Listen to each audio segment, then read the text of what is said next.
Տեղը չէ, որ սրբացնում է կամ աստվածացնում վայրը, այլ Աստծո ներկայությունն է, որ վայրը դարձնում է աստվածային։ Հիմա Սուրբ Գրիգոր Տաթևացին ասում է, որ մեր Սուրբ Հայ Գրիգոր Լուսավորիչը գտնվեց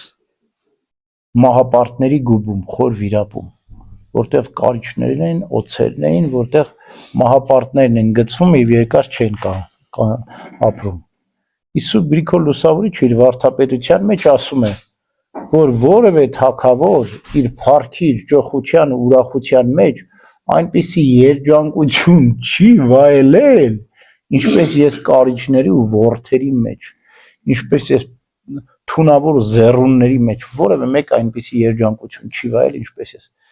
Այսինքն Գրիգոր Լուսավորչի այնտեղ բնակվելով Քրիստոսի չափ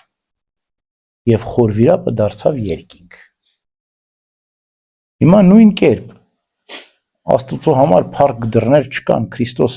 ամեն ուրեք կարող էր գնալ։ Երբ որ իջավ դժոխք, սատանան չգիտեր ուր փախներ։ Որտեվ դժոխքն էլ Քրիստոսի համար փակ դուր չկա, դժոխք էլ կարող է իջնել։ Եվ ավազակին Աչակողմյան ասում էր, այսօր ինձ հետ դրախտում կլնես, դա նշանակում է, այսօր ինձ հետ դժոխք իջնես, որ ես դրախտ եմ սարքելու։ Դժոխքն էլ դրախտ կսարքեմ։ Դժոխքը կավիրեմ, հոգիները կհանեմ։ Ամեն։ Տիրոջ ներկայությունը դժոխքն էլ դրախտ է սարքում։ Ամեն։